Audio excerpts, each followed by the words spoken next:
Hi, and welcome to Coming to Terms with AI. I'm Miri Bleicher, the head of social media here at Coco Hub. Up until recently, I had absolutely zero knowledge when it comes to conversational AI, chatbots, and voice bots. I need help. During this show, I'll be asking industry leaders to explain terms, ideas, and concepts in the field in the way that will make sense to me. And if it makes sense to me, there's a good chance it will make sense to you. So today, I turn to Anna Kryvous, conversation designer and linguist, to learn about Wizard of Oz testing. Hey, Anna. Hello. So, what is Wizard of Oz testing? Yes, Wizard of Oz.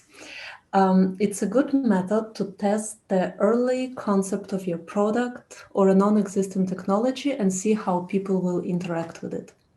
It became known already in the 80s and became widely used in the field of human-computer interaction, as a part of iterative design process, and especially for systems that use human language like smart speakers, voice interfaces, or automated vehicles or robots and so on. Mhm. In conversation design, you can apply Wizard of Oz to test the performance of the product, how it will communicate with the users, how your chatbot or smart speaker or virtual assistant will talk to them.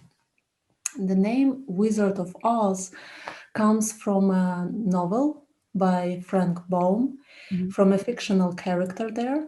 And that character used a certain magical tricks to make people believe that he was a powerful sorcerer.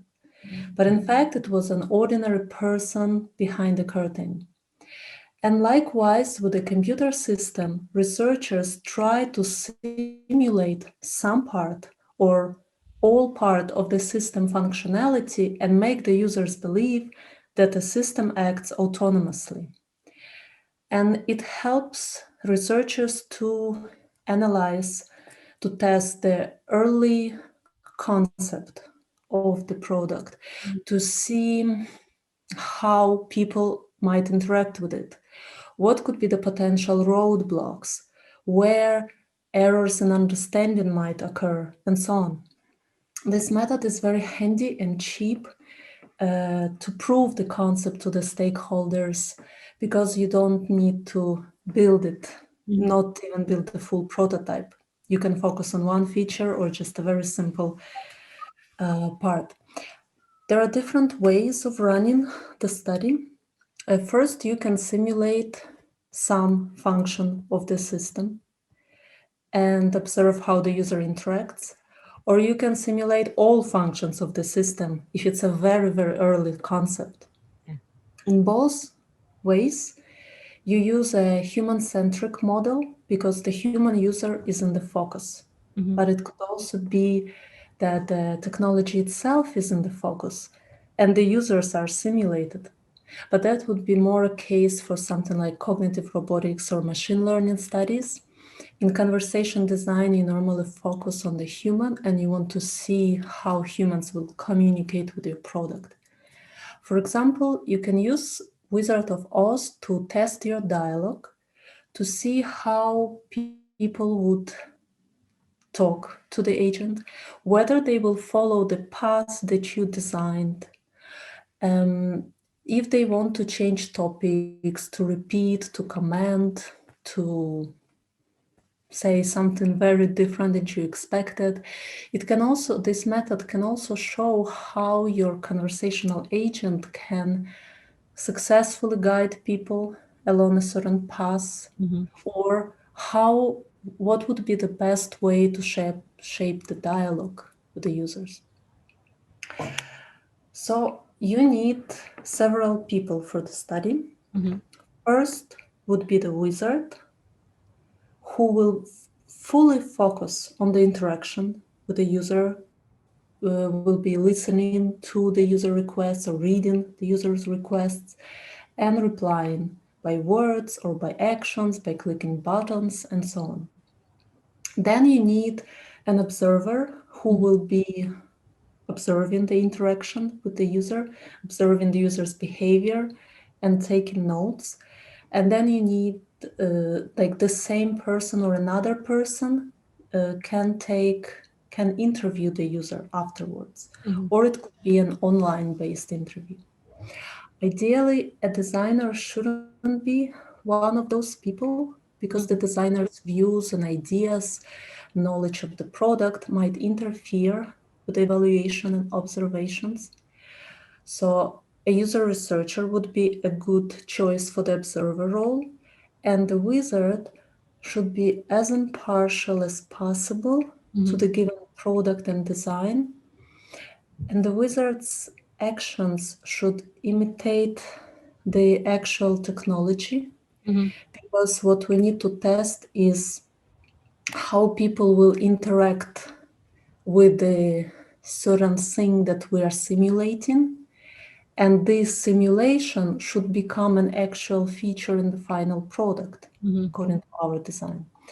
So, a good rules for an effective study, Mm-hmm. those components which are controlled by a wizard should be it should be possible to build them. For example, if you are testing a you are testing your dialogue with the agent and you simulate a speech recognition feature, Mm-hmm. but you intend to add this feature in the final product, and it's possible. So the wizard should be somewhat restricted in Mm-hmm. their linguistic abilities, in their abilities to recognize the speech, Mm-hmm. and should make errors once in a while, because so that the experimental situation is corresponding reflects the real life situation, Yeah. since our devices cannot perform 100% perfect speech recognition. Yeah. So this constraining of the wizard's abilities, defining certain paths for the wizard to follow or certain rules to guide the wizard's behavior is essential for a good study, Mm-hmm. because you need to test how people interact with a certain digital product that has a limited functionality and a limited capabilities. And all that means that the wizard has to get some training before the study. It Mm-hmm. depends on the scope of the interaction and Mm-hmm. which feature you are testing and how big is your concept. But so it might take an hour, it might take several hours, but it might also be a repeated series of interactions over a week or so, Mm-hmm. just so the wizard learns how to respond. Otherwise, it could be hard to evaluate what exactly you were testing with a wizard, Mm-hmm. how an ideal conversation with a smart assistant would look like, Mm-hmm. how a human would perform instead of a chatbot. Maybe that was your goal, but quite often you want to know how people will communicate with this specific version, Mm-hmm. this concept of a product that has a defined functionality and a limited capabilities. Amazing. So this is all done in like a test environment. Is there like other types of Wizard of Oz testing? Can I just test it like by myself, me as a conversation designer? You need a team. You need a wizard who Hmm. will be doing it, and it won't be you who Yeah, will it be. can't be the conversation designer, so it needs to be the Yeah, wizard. And you mold the conversation the way you like. yeah.